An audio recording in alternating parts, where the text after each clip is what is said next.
السلام علیکم پیارے بچوں، یہ میرا لیکچر 9ویں کلاس کی اسٹوڈنٹس کے لیے ہے اور یہ اس بک کا پہلا لیکچر ہے۔ اسلامیات کی بک کا سب سے پہلا ٹاپک ہے اور اس میں جو ہے نا وہ قرآن اور حدیث کے بارے میں جو ہے نا وہ بتایا گیا ہے اور یہ چیپٹر جو ہے وہ باب اول ہے۔ آپ سب اپنی بکس نکال کے سامنے رکھ لیں کیونکہ میں نے آپ کو صرف لیکچر دینا ہے۔ ایکسرسائزیں آپ کو مل جائیں گی، آپ جو ہے نا وہ ایکسرسائزیں آپ نیٹ پر سرچ کریں گے تو آپ کو مل جائیں گی۔ اس میں ایکسرسائزیں کراؤں گی لیکن وہ علیحدہ سے مجھے ویڈیو بنانی پڑے گی کیونکہ میں آپ کو ڈیٹیل سمجھا رہی ہوں، اور جب ڈیٹیل سمجھائی جاتی ہے تو اس میں 10-12 منٹ کی ویڈیو میں پھر ایکسرسائز کا شاید اگر ٹائم مل گیا تو ضرور بتاؤں گی، نہیں تو پھر جو ہے نا وہ نیکسٹ ویڈیو آپ میرے میں سبسکرائب کر کے آپ دیکھ سکتے ہیں۔ تو قرآن پاک کے متعلق میں آپ کو یہ تھوڑا بہت بریف ہسٹری آپ کو بتاؤں گی کہ قرآن پاک گریجولی کیوں نازل ہوا۔ وہ اس لیے گریجولی نازل ہوا کہ ہمیں جو ہے نا وہ ہمیں اپنی لائف کو سمجھانے کے لیے اللہ تعالیٰ نے کہ جو نبی پاک صلی اللہ علیہ وسلم کی امت ہوگی قیامت تک ہے ظاہر ہے، تو اس کو سمجھانے کے لیے پھر اللہ تعالیٰ نے ہمیں جو ہے نا وہ قرآن کو گریجولی واقعات پر بیسڈ کر کے سمجھایا ہے کہ ہمیں اس میں سے کیسے اپنے مسائل کا اور آنے والے وقت کا سلوشن لینا ہے اور ہمیں کیسے اپنی لائف کو گزارنا ہے۔ ہم اللہ تعالیٰ کو ماننے والے اور نبی کی امت آخری نبی کی امت ہیں، لہذا ہمیں جو ہے نا وہ ایسی کتاب تھمائی جانی چاہیے تھی جو ہمارے اینڈ ٹائم تک چلتی، کیونکہ آپ صلی اللہ علیہ وسلم کے بعد کوئی نبی نہیں تھا آنا، یہ بات جو تھی وہ پہلے سے جو تھی نا طے شدہ تھی۔ تو جب ہمارے بعد ہمارے نبی کے بعد کوئی نبی نہیں تھا آنا تو پھر کتاب بھی ایسی ہونی چاہیے تھی جو اتھینٹک ہوتی، جو اینڈ ٹائمز تک چلتی اور قیامت تک رہتی۔ تو اس وجہ سے اللہ تعالیٰ نے پھر اس کو گریجولی نازل فرمایا۔ اب اس میں بہت سارے لوگ کہتے ہیں کہ جی واقعات ایک بک فارم میں کیوں نہیں ہے، مطلب جیسے چیپٹر ہوتا ہے، اس چیپٹر میں یہ بات، اس چیپٹر میں وہ بات، اس چیپٹر میں، تو اس طرح سے چیپٹر وائز کیوں نہیں ہے واقعات؟ تو بچوں اس کا جواب یہ ہے کہ اللہ تعالیٰ نے انسان کو واقعات سے سمجھایا ہے، لیکن وہ واقعات جو ہیں وہ ان باتوں سے ریلیٹڈ ہیں جو مسائل ہیں، اور مسائل کو سمجھانے کے لیے اس واقعے کو ریپیٹ کیا گیا ہے، پہلی بات۔ دوسری بات یہ ہے کہ یہ ایکچولی واقعات کی کتاب نہیں ہے، یہ ایک قرآن ایک شرعی اور قانون کی کتاب ہے۔ اس میں واقعہ جو ہے وہ آپ کو لاجیکلی بتانے کے لیے، بات سمجھانے کے لیے بتایا گیا ہے، نہ کہ آپ کو واقعات پڑھائے گئے ہیں کہ آپ واقعات ہی میں کی دنیا میں ہی پھنس کے رہ جائیں، نہیں، بلکہ آپ کو یہ سمجھایا گیا ہے کہ آپ نے ان واقعات کے ساتھ ریلیٹ کر کے اپنی لائف کو کیسے گزارنا ہے اور آنے والے وقت میں آپ نے کیسے اپنے فیصلے کرنے ہیں۔ اب آپ یہ دیکھیں کہ ہماری کتابیں یہودی لوگ پڑھ رہے ہیں، ان کو پتہ ہے کہ یہ قرآن اور حدیث آپ صلی اللہ علیہ وسلم کی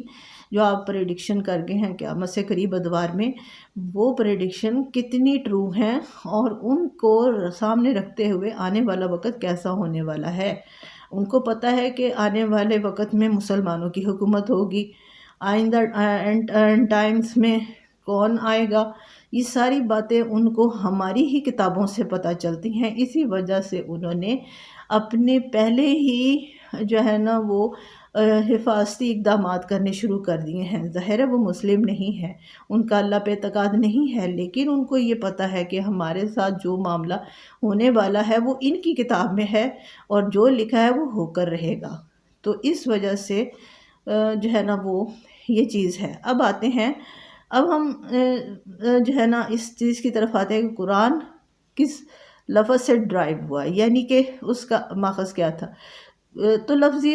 مطلب تو اس کا قرآن سے ہے، جس کا مطلب ہے پڑھی جانے والی کتاب۔ دوسرا میننگ ہے اس کا جمع کی گئی اور یا جمع شدہ، یعنی کہ یہ اس کو کلیکٹ کیا گیا ہے۔ یہ ایک ایسے ایک ہمیں کتابک فارم میں یا پلیٹ فارم میں، جیسے حضرت موسیٰ علیہ السلام کو تختیاں پکڑائی گئی تھیں، اس فارم میں نہیں آئی. یہ ہمارے پاس آیات کی صورت میں، اور آیت کا مطلب ہے نشانی، ٹھیک ہے، آیات کی صورت میں کہ جو جیسے واقعہ رونما ہوتا تھا اس واقعے کے اوپر آیت اترتی تھی. تو اس وجہ سے اللہ تعالیٰ نے اس کو ایک مطلب ایک آپ صلی اللہ علیہ وسلم نے اس کو کتابی فارم میں اللہ تعالیٰ نے نہیں تھمایا، بلکہ یہ ہمارے پاس سینوں پہ اتری ہے، آپ صلی اللہ علیہ وسلم کے سینے پہ اتری تھی. اور اس کے اترنے کی انٹینسٹی اتنی زیادہ ہوتی تھی کہ جب قرآن اترتا تھا تو ایک دم سب میمورائز کر لیتے تھے. یہ آج کل کا دور نہیں تھا کہ آپ جو ہے نا وہ لگے ہوئے رٹے مارنے اور آپ کو پھر بھی قرآن. آج کے دور میں قرآن پاک کا وہ اثر جو اس وقت تھا وہ نہیں رہا. اس کی وجہ ہمارے اعمال ہیں اور ہماری جو ہے نا قرآن سے دلچسپی ہے. تو بات یہ ہے کہ ہم قرآن کو کتنی دلچسپی سے یا کتنے ایمان سے پڑھتے ہیں، یہ اس وجہ سے اس کی وہ انٹینسٹی نہیں ہے جو اس وقت تھی جب وہ نازل ہو رہا تھا. ویسے بھی اللہ تعالیٰ نے ظاہر ہے اس کو لوگوں کے سینوں پہ نازل فرمانا تھا، تو اس کی انٹینسٹی ہونا تو بہت ضروری بات تھی نا. ایک چیز آپ جو ہے وہ جیسے آپ نے جو ہے وہ جب کسی فلیم پہ کوئی چیز پکانی ہو تو آپ اس کا فلیم ہائی کر دیتے ہیں، تو یہی سیم ٹو سیم یہ بات ہے کہ آپ نے کہ اس وقت اس کی انٹینسٹی بہت زیادہ تھی، اور اب قیامت سے قریب ادوار میں بھی اس کی انٹینسٹی بہت زیادہ ہونے والی ہے آنے والے وقت میں. تو یہ ہے کہ قرآن کا لفظ، قرآن کا مطلب ہے پڑھی جانے والی کتاب. اب بسم اللہ الرحمن الرحیم انا نحن نزلنا الذکر و انا لہ لحافظون. تو اللہ تعالیٰ نے فرمایا کہ اس کا ذمہ ہم لیں گے، اور یہ ہم نے نازل کیا، ہم لیں گے. یعنی کہ قرآن پاک جو ہے وہ کوئی اس میں چینجز نہیں کر سکتے، کیونکہ قرآن پاک اترا ہے تو ساروں کے سینوں پہ اترا ہے. اب سینہ ٹو سینہ بول بھی سکتا تھا، جب بولنے والا معاملہ آیا تو کتابت فارم میں آ گیا. جیسے آپ صلی اللہ علیہ وسلم سے کئی صحابہ نے شکایت کی کہ ہمارا حافظہ جو ہے نا وہ سچ نہیں رہا، جیسے بار بار بھول جاتا ہے. بہت سارے صحابہ نے کہا، تو آپ صلی اللہ علیہ وسلم نے اس چیز کی ضرورت کو محسوس کرتے ہوئے اس کو جو ہے نا وہ جیسے جیسے انہیں کوئی چیزیں اس وقت ملتی تھیں وہ اس پہ لکھوا لیا کرتے تھے. مور کا پر ہوتا تھا، اور اس یعنی مور کا پر کہہ رہی ہوں، کسی بھی پرندے کا پر کا وہ استعمال کرتے ہوئے وہ اس وقت لکھوا لیتے ہوں گے، یا کچھ بھی کھود کے بھی کچھ کر لیتے تھے، اور اس فارم میں انہوں نے قرآن پاک کو لکھنا شروع کر دیا آپ صلی اللہ علیہ وسلم کی لائف میں. اب جب قرآن پاک کو مختلف چیزوں پہ جس طرح کے پتھر ملا اس پہ لکھ لیا، چھال ملی کھجور کے درخت کی اس پہ لکھ لیا، لیکن صاف کر کے لکھتے تھے. گندی چیز پہ قرآن پاک کو نہیں اتارا گیا، اس کو پہلے صاف کیا جاتا تھا، دھویا جاتا تھا،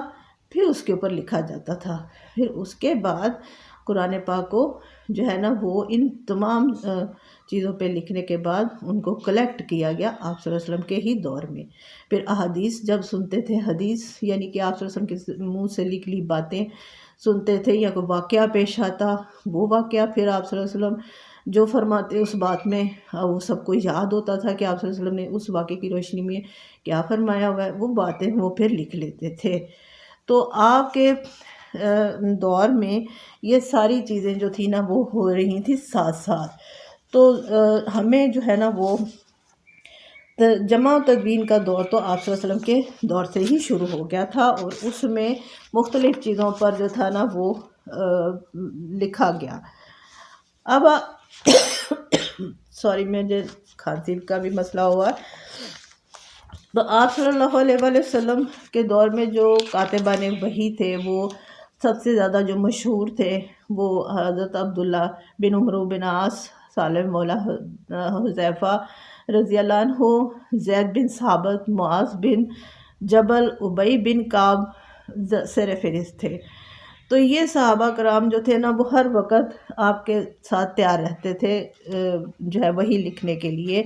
یا آپ کے جو منہ سے نکلتا تھا وہ لکھنے کے لیے تیار رہتے تھے۔ پھر حضرت حفظہ رضی اللہ عنہ کے پاس جو تھا نا وہ آپ صلی اللہ علیہ وسلم کے جو بھی وحی اترتی تھی وہ ایک کتابک فارم میں بھی موجود تھی یعنی کہ وہ جو پیسز میں یا اس طرح سے کچھ تھا۔ آپ کو پتہ ہے کہ عرب میں جو تھا پیپر نہیں تھا، سب سے پہلے چائنا میں پیپر جو تھا وہ بنایا گیا تھا، ٹھیک ہے۔ اب اس دور میں پیپر جو تھا نا وہ ایک نایاب چیز تھی اور وہ کہیں بھی نہیں تھا سوائے چائنا کے، لیکن وہ بھی جو تھا نا وہ اس فارم میں نہیں تھا جیسے جس پہ کہ باقاعدہ آپ کوئی لیٹر لوگ جو تھے کپڑوں پہ لکھ لیتے تھے، یا پھر اسی طرح جیسے یہ لکھا گیا تو کپڑوں اور چمڑے پر زیادہ تر لکھا جاتا تھا۔ تو حضرت پھر حضرت جو تھے وہ ابوبکر صدیق، انہوں نے سارے جو ان کے دور میں سارے جو چیزیں تھیں وہ حضرت ابوبکر صدیق کے دور سے شروع ہوئیں۔ جب جنگ یمامہ میں حفاظ جو تھے وہ شہید ہوئے تو پھر قرآن پاک کو کتابی فارم میں لانے کے لیے یا اس کو کلیکٹ کر کے ایک جگہ اکٹھا کر کے جو ہے نا وہ لکھنے کے لیے جو ہے نا حضرت ابوبکر صدیق کے دور میں یہ کام شروع ہوا۔ ویسے تو آپ بھی آیات کے معاملے میں آپ نے بہت زیادہ کیئر کی، کیونکہ آپ جب بھی کوئی وحی اترتی تو آپ خود اسپیشل کاتبان وحی کو کہتے کہ اس آیت کو فلاں جگہ پہ لکھ لو، ٹھیک ہے۔ اور اس کے بعد حضرت ابوبکر صدیق کے دور میں جب جنگ یمامہ میں حفاظ شہید ہوئے تو پھر زیادہ ضرورت محسوس ہوئی، اور پھر اس کے بعد قرآن پاک اور احادیث کی باقاعدہ ایک کتابت کا سلسلہ شروع ہوا جو حضرت عمر کے دور میں بھی تھا، اور پھر لوگ جو تھے نا وہ جو بھی تابعین تابعین وہ تھے جنہوں نے کہ آپ صلی اللہ علیہ وآلہ وسلم کو خود دیکھا تھا ایمان کی حالت میں، دیکھتے تو کافر بھی تھے لیکن تابعین وہ خاص جماعت صحابہ کرام کی تھی جنہوں نے آپ کے ساتھ جنگوں میں بھی شرکت کی اور آپ کو دیکھا اور ایمان کے ساتھ دنیا سے گئے، ان کو تابعین کہتے ہیں۔ تو وہ جو تھے انہوں نے جو ہے نا وہ قرآن پاک کو باقاعدہ اس کی جو ہے نا وہ کتابت کا سلسلہ شروع کیا۔ تو حضرت زید بن ثابت کی سربراہی میں ایک کمیٹی بنائی گئی جس میں کہ انتہائی محنت کے ساتھ قرآن پاک کو ایک مصحف کی شکل میں رکھا گیا۔ اب اس کے بعد حضرت عثمان کا دور آ گیا، حضرت عمر کے بعد اس میں ایک فتنہ کھڑا ہو گیا کہ قرآن پاک کو جو عجمی ظاہر ایکسٹینڈ جو اسلام تھا وہ پھیل رہا تھا مختلف مطلب عرب سے باہر بھی، تو پھر اس لیے میں ضرورت محسوس ہوئی کہ آپ جو ہے نا وہ حضرت عثمان نے یہ محسوس کی کہ عربوں کا جو لہجہ ہے وہ اجمیوں کا نہیں ہو سکتا۔ ظاہر ہے آپ ایک کنٹری کے جو ہے نا وہ لوگ ہیں تو آپ کی اپنی ایک لینگویج ہے جس کو آپ سمجھتے ہیں، دوسرے کنٹری کے لوگ ان کی اپنی ایک لینگویج ہے، تو آپ کی زبان میں قرآن اترا ہے، لہذا قرآن کو ایز اٹ از سمجھانے کے لیے اجمیوں کو بھی، یعنی جو نان عربک تھے ان کو سمجھانے کے لیے ان کو ویسا ایکسنٹ اور ویسا ہی سارا کچھ پرووائڈ کرنا پڑنا تھا۔ تو اس سلسلے میں پھر عہد عثمانی میں یہ کام ہوا حضرت عثمان کے دور میں کہ اس کو ایک ایکسنٹ پہ رکھا گیا تاکہ لوگ مختلف ایکسنٹس میں نہ پڑھیں اور ان کو میں آپس میں اختلافات نہ ہوں، یعنی جو قرآن پاک کا ایکچول لب و لہجہ ہونا چاہیے اس چیز میں رکھا گیا۔ تو ویسے تو حضور پاک صلی اللہ علیہ وسلم کے زمانے میں بھی جو تھا وہ مختلف جو تھے وہ حکمرانوں تک آپ صلی اللہ علیہ وسلم کے خطوط پہنچے، تو لیکن یہ ہے کہ جو ایک عربک ایکسنٹ اور عربک ایک جو ہونا چاہیے لہجہ قرآن پاک اسپیشلی، کیونکہ قرآن پاک کا آپ کو بچوں پتہ ہے کہ ذرا سا بھی زیر زبر پیش کا آپ اونچ نیچ کرتے ہیں تو اس کا پورا مفہوم چینج ہو جاتا ہے۔ تو اس وجہ سے قرآن پاک کو بہت کیئرفلی پڑھنا پڑتا ہے۔ تو یہ چیز جانتے ہوئے پھر انہوں نے اس کو جو ہے نا وہ ایک قرأت میں اور ایک اس میں جو ہے نا وہ کیا۔ اب اس کے بعد پھر جو ہے حجاج بن یوسف نے اعراب لگوائے، تو اعراب لگانے کے بعد پھر زیادہ سہولت محسوس ہو گئی، اور اسی طرح پھر قرآن پاک کی تفاسیر کی گئیں۔ پھر آیات جو تبع تابعین کو پتہ تھا کہ اس آیت کا یہ مفہوم ہے، اس آیت کا یہ مفہوم ہے، اس حدیث کو اس لیے بیان کیا گیا، اس حدیث کی یہ وجوہات تھیں، یہ ساری چیزیں جو تھیں نا وہ پھر انہی کو ان کا نالج تھا جنہوں نے کہ نبی پاک صلی اللہ علیہ وسلم سے ڈائریکٹ سنا، اور ان لوگوں نے جنہوں نے ان سے سنا۔ پھر اس وجہ سے قرآن پاک کی کس آیت کا کیا مفہوم ہے،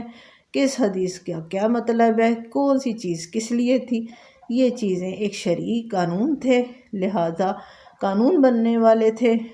فار لائف ٹائم کے لیے، فار اینڈ ٹائم کے لیے۔ اسی لیے اس کو اللہ تعالیٰ نے خود اپنی حفاظت سے، اپنے فرشتوں کی حفاظت سے، کچھ ایسے لوگ جو بہت زیادہ نیک تھے ان کی جو ہے نا ان کے اوپر سپرویژن کرتے ہوئے اللہ تعالیٰ نے ان کے ذریعے سے اسلام کو، قرآن کو، حدیثوں کو ہم تک پہنچایا ہے، ورنہ اتنے عرصے تک ایز اٹ از کوئی کتاب نہیں رہی۔ بہت مشکل کہ کوئی کتاب جو ہے نا وہ اس طرح سے ایز اٹ از پہنچی ہو کسی بھی نسل تک، اور یہ ابھی ہم تک نہیں بلکہ ہمارے بعد آنے والی نسلیں جتنی بھی آئیں گی اور قیامت تک یہ رہنا ہے۔ جب تک اللہ تعالیٰ نے اس کے الفاظ کو اٹھا نہیں لینا تب تک یہ رہے گا۔ امید ہے آپ کو میں نے ساری کوشش کی ہے کہ آپ کو بہت ساری باتیں